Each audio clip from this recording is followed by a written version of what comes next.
Vous allez me poser la question, le frère de Dieu.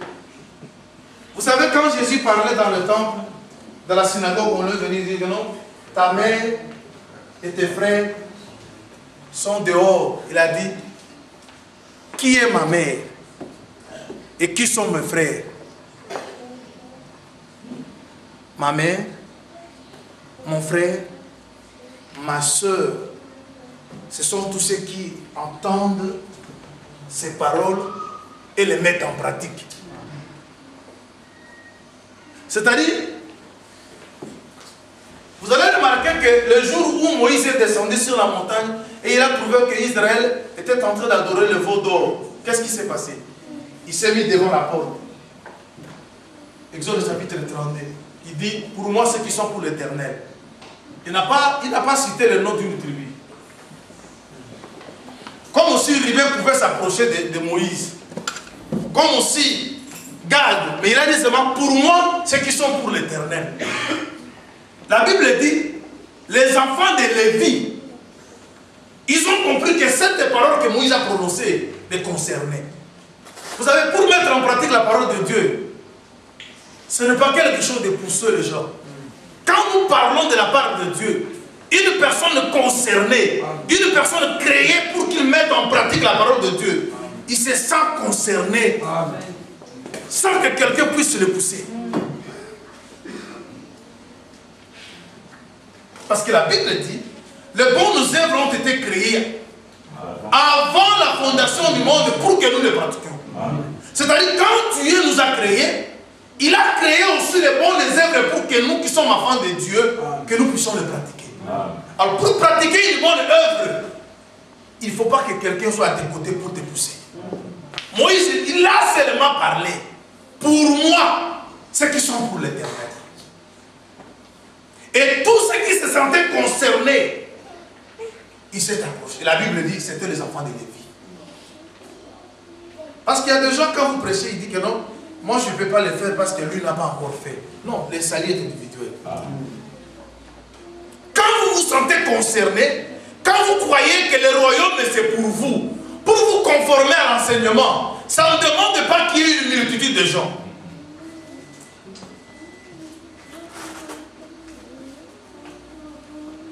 Mais quand vous sentez que non, la chose me concerne.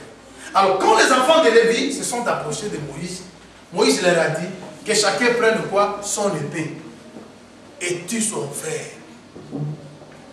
En ce moment-là, Dieu était dans cette sacerdoce-là de Lévi. Même son frère, même celui qui est son parent, quand il est dans le péché, Lévi ne s'approche pas. Vous allez remarquer quand Marie était frappée de lèpre, bien qu'elle était sœur de Moïse et d'Aaron, elle était mise en quarantaine. Alors, c'était Dieu, quand Dieu était dans son vœu de Nazuréa, il agissait comme ça. Il ne peut pas s'approcher auprès d'une personne qui est morte. Vous savez, quand vous lisez la Bible dit, lisez-moi une écriture, Nombre chapitre 19. Commencez au verset 10. Nombre 19, 10.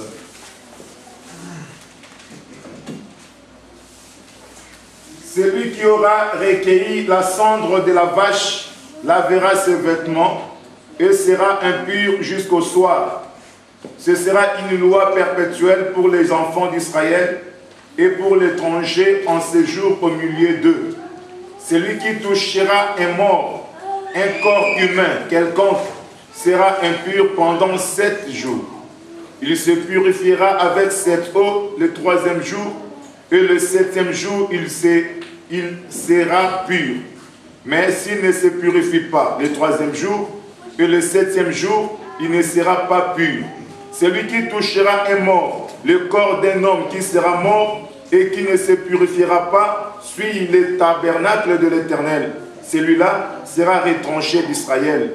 Comme l'eau de purification n'a pas été répandue sur lui, il est impur et son impureté est encore sur lui. Voici la loi. Lorsqu'un homme mourra dans une tente, quiconque entrera dans la tente... J'aimerais que vous suivez un peu avec attention. Voici la loi. Lorsqu'un homme mourra dans une tente, quiconque entrera dans la tente et quiconque se trouvera dans la tente sera impur pendant 7 jours. Il y a ceci. Il y a la tente. Mais si quelqu'un meurt à l'intérieur de la tente et que quelqu'un qui n'est pas mort, il est vivant, mais s'il entre dans cette tente, il devient quoi? Impur. Il devient impur. Parce qu'il est entré dans la tente où se trouve la mort. Je vais vous faire voir que le corps que nous portons, c'est une tente. Donc l'apôtre parle dans le livre de Corinthiens que il dit, nous désirons quitter cette tente. La tente dont parlait l'apôtre, ce n'est pas un édifice. Pour porter notre domicile céleste. Mais non, c'est dans ce corps-ci que quelqu'un est mort. Quelqu'un est mort dans ce corps, c'était Adam. Alors Dieu maintenant, qui était un nazuréen, il est venu aussi, il vient entrer dans la même tente. Vous savez ce que la Bible dit? Dieu est devenu comment? Il est devenu péché. Pour que Jésus devienne péché, lui qui est Dieu, c'est parce qu'il avait porté le corps du péché. Parce que dans ce corps ici que nous appelons tente, qu'Adam était mort. Maintenant, quand Jésus maintenant, Dieu qui quitte maintenant le vœu de Nazuréa, il entre maintenant dans une tente où se trouve la mort. Lui également, il devient impur. C'est parce que pour que nous soyons justifiés, lui qui était saint, lui qui est pur, il devait se faire maintenant pécher. Et pour que Dieu se fasse pécher, c'était seulement le fait d'accepter d'entrer dans cette tente que nous portons nous aussi. Alors remarquez une chose. Nous sommes là, nous cherchons à expliquer quelque chose de très important. Nous avons Dieu qui est là, dans son vœu, comme je l'avais dit l'autre fois, Luc 10, le problème des Samaritains. La Bible dit que les Samaritains, parce que quand Israël s'est divisé en deux, les Samaritains étaient considérés comme des pécheurs, des païens, des gens qui ne connaissent pas Dieu. Et maintenant, ceux qui étaient des côtés de Juda, ce sont eux qui étaient considérés comme les gens qui connaissaient Dieu, parce que le lieu d'adoration était resté de leur côté. Et quand Jésus est venu, on les traitait comme quelqu'un d'impie. Alors, il donna maintenant une parabole pour expliquer aux gens ce qui est le prochain. Il a dit, quelqu'un partait sur un chemin, il s'est croisé avec le brigand. Les brigands l'ont frappé à demi-mort. Mais pendant qu'il était là, dans traverser cette étape de la souffrance, la Bible dit, un lévite et un sacrificateur, les deux sont passés à côté de cet homme qui était frappé à demi-mort. Ils ne l'ont pas secouru. En voyant comme ça parler d'un lévite ou d'un sacrificateur, c'est quelqu'un qui connaît la loi de Dieu. Et le deuil ici représentait même Dieu, représentait la sanctification. Mais Samaritain représentait le péché. Maintenant, le deuil ici, ils sont passés sans secourir la personne qui était frappée. Mais la personne qui était considérée comme péché, quand elle est venue, Samaritain, le Samaritain a remarqué que cet homme était frappé à demi-mort. C'est le Samaritain qui a secouru l'homme qui était frappé, en versant de l'huile et du vin sur la personne. Et il a pris pour le poser sur son cheval. Cela représente ce que l'ancienne alliance n'a pas pu faire. Il se croyait connaître Dieu, mais il ne sauvait pas. Parce que l'objectif du sacerdoce, c'était de sauver le peuple. Mais quand le sacerdoce ne sauve pas, même quand nous enseignons ici, l'objectif de l'enseignement, c'est le salut des âmes. Mais si la prédication ne sauve pas, il faut revoir la prédication, il faut revoir l'instrument, c'est-à-dire l'homme qui a prêché. Parce que quand nous nous tenons debout, ce n'est pas que nous cherchons que vous puissiez nous voir, mais nous faisons une œuvre liée à votre salut. Mais si le salut ne se manifeste pas, on doit abolir. Si la Sainte Alliance avait amené l'homme à la perfection, je vous dis que la nouvelle ne pouvait pas venir. Si on a mis à côté cette alliance, parce que cette alliance n'a pas sauvé. Et c'est de même aujourd'hui. Quand nous nous disons homme de Dieu, il faut que nous comprenions pourquoi le Seigneur nous a établis ministres. Et quand nous œuvrons, quel est l'objectif que nous poursuivons? Comme vous êtes là, il faut que vous posiez des questions. Pourquoi nous quittons nos demeures et nous nous rendons chaque jour à l'église? Qu'est-ce que nous partons chercher? Quel est l'objectif que nous sommes en train de poursuivre?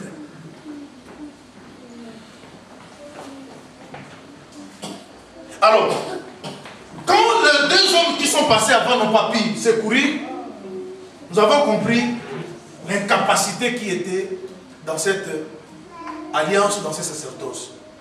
Qu'est-ce qu'ils craignaient? Là, nous voyons que comme cet homme était à demi-mort, comme cet homme avait le sang partout, Lévite, avec la connaissance de la loi, les sacrificateurs également, les deux ne pourront pas s'y approcher. Mais il y a quelqu'un maintenant qui doit sortir de ses vœux. Il ne doit pas respecter ses vœux. Et quand il ne respecte pas le vœu, on les traite d'un impie. Parce que quand vous entrez dans une tente où se trouve un cadavre, la Bible dit, vous aussi, vous devenez impie. Et c'est ce qui s'est passé à la personne de Jésus-Christ. Alors c'est pour cela que j'ai dit que c'est d'abord lui qui a fait ce vœu de Nazuréat. Quand Dieu ne voulait pas venir vers le péché, quand Dieu s'est caché, quand Dieu restait dans sa sainteté, mais il a remarqué que tout en restant dans cet état-là, le monde ne sera pas sauvé. Il faut qu'il fasse maintenant un mouvement. C'est ce que j'ai toujours dit. Vous allez remarquer que ce n'est pas la femme qui quitte pour s'attacher à son mari, mais c'est l'homme qui quitte pour s'attacher à sa femme. Amen.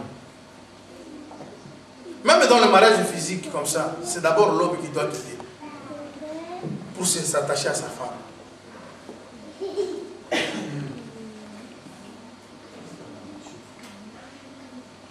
Est-ce que l'ensemble me comprend? Amen. Quitter, c'est-à-dire quoi?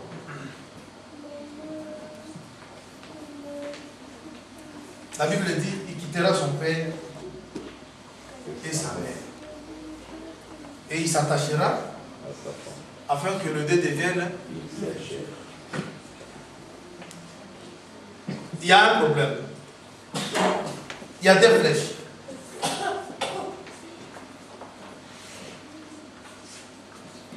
C'est ça que l'apôtre a dit quelque part.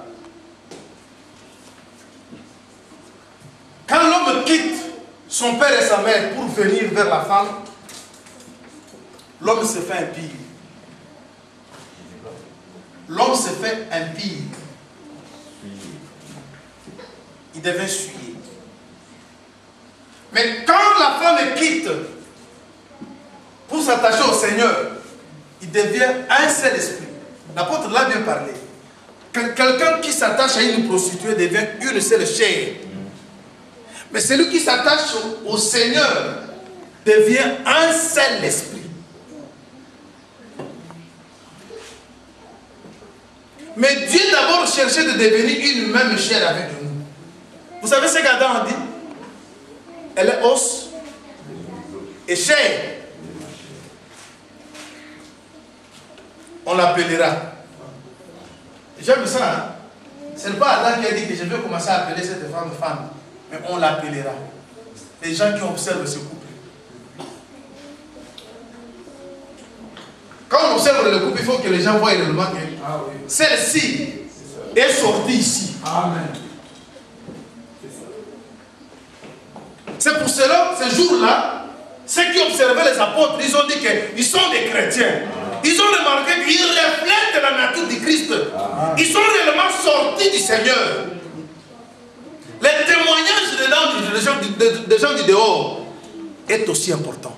Il faut que les gens qui ne connaissent pas Dieu témoignent que vous connaissez Dieu. Amen. Il faut que les gens voient réellement que vous êtes de la partie du Seigneur. Ce n'est pas seulement que vous commencez à dire que nous sommes les saints. Adam a dit on l'appellera. Pas moi. Mais les gens qui vont commencer à observer, c'est-à-dire les animaux qui étaient dans les jardins, qui devaient commencer à observer ces couples-là. Vous voyez? Les animaux, parce qu'il y avait des créatures. Pourquoi vous n'aimez pas les derniers? Quand je parle des derniers, vous rigolez beaucoup. C'est-à-dire qu'il y avait des créatures, des épingés, des sangliers,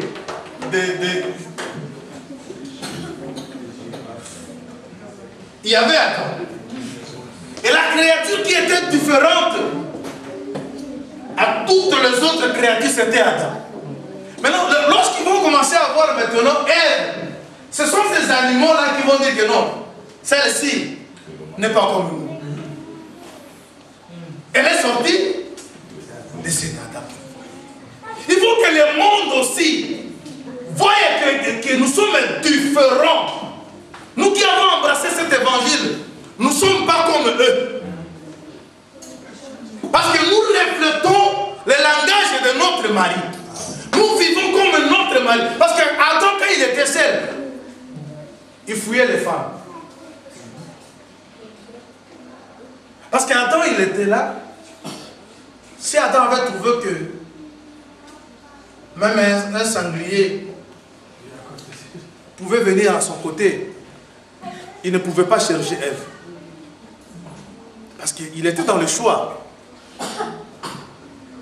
Pour dire que cette fois-ci, c'est-à-dire il y a eu une fois passée, où Adam cherchait. Est-ce que l'ensemble me comprend? Et c'est ce que Dieu aussi a fait. Depuis toujours, Dieu cherche un peuple qui doit porter son nom. Mais cette fois-ci, il a trouvé l'église. C'est l'église maintenant qui porte le nom du Seigneur. Amen. Et toutes les créatures qui nous ont précédés doivent quand même remarquer que non, cette créature que nous voyons maintenant, elle est différente, elle est totalement différente. Elle ne réagit pas comme nous.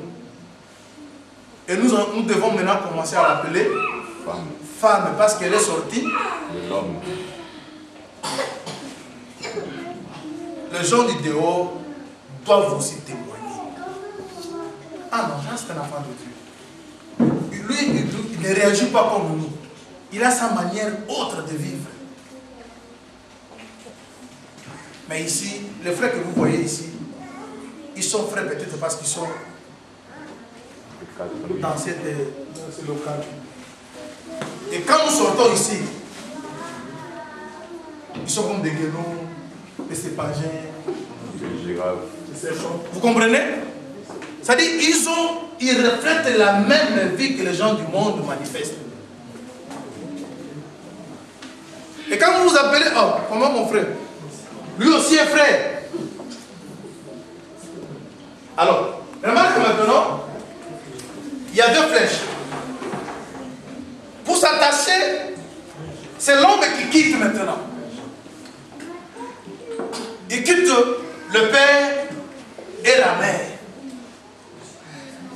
Si Dieu avait observé l'enseignement de Moïse et des prophètes, il ne pouvait pas s'attacher à toi.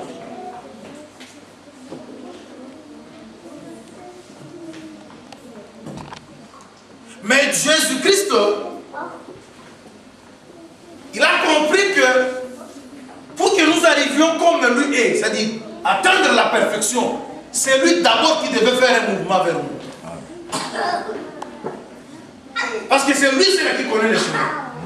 Même quand les gens partaient dans l'attente d'assignation, les chemins étaient toutefois fermés comme l'apôtre Paul le parle. Les chemins qui conduisaient dans le lieu très saint étaient comment? Barricadés. Aussi longtemps que le premier tabernacle subsistait. Et nous comprenons que c'était lui seul qui devait ouvrir la porte. Et en ouvrant la porte, il devait maintenant venir vers nous.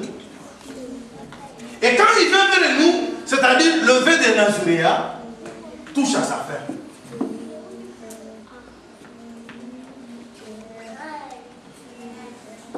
Il est écrit. C'est pour cela, Exode 34, verset 20.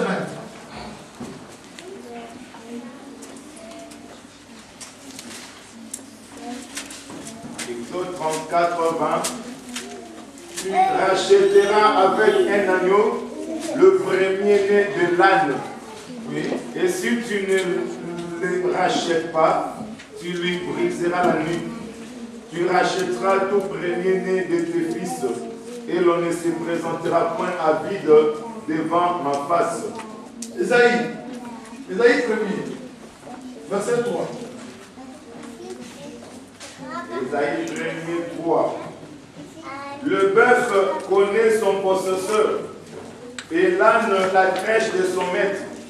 Israël ne connaît rien. Mon peuple n'a point d'intelligence. Luc 15, 18. Luc 15, 18.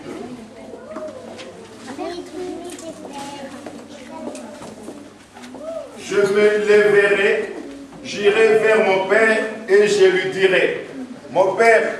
Non, Luc 13. Luc 13, 15. Luc 13, 15. Hypocrite, lui répondit le Seigneur, est-ce que chacun de vous, les jours du sabbat, ne détache pas de la crèche son bœuf ou son âne pour le mener boire? Et cette femme qui est une fille d'Abraham et que Satan tenait liée depuis 18 ans, ne fallait-il pas la délivrer de cette chaîne le jour du sabbat? Tandis qu'il parlait ainsi, tous ses adversaires étaient confus. Amen. Et la foule se réjouissait de toutes les choses glorieuses. Exode nous dit ceci, 34e chapitre, le verset 20. On dit que par un agneau, on doit délivrer l'âne.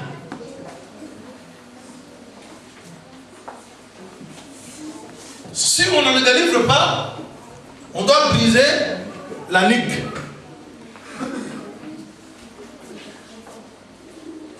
Mais Esaïe nous dit que l'âne ou le bœuf connaît sa crèche. C'est-à-dire, si vous trouvez l'âne ou un bœuf, il faut aller dans une crèche. Mais Jésus ici parle dans Luc 13, parce que c'était le jour de sabbat qu'il a opéré un miracle, ça a scandalisé. Il pose maintenant la question, il dit, qui d'entre vous, si le jour de sabbat, et que son bœuf ou son âne a soif, il ne peut pas venir le détacher pour l'amener boire? Mais en descendant, il explique le problème d'une femme qui était courbée pendant 18 ans. Oh, on avait déjà expliqué que les 18 ans parlent aussi le temps de la Sainte Alliance. C'est-à-dire, quand on est, ici je parle de la crèche comme aussi la maison d'Israël. Parce que ce n'est pas dans la crèche qu'on doit boire. Il faut qu'on vienne dans la crèche détacher et amener l'âne quelque part pour boire. Je ne sais pas si vous me comprenez. Vous allez remarquer ce qu'on a dit l'autre fois concernant l'âne que le Seigneur a envoyé les 2 disciples avant d'entrer en Jérusalem. Il avait besoin d'un anneau, mais sur lequel personne n'est monté. Mais cet anneau était attaché.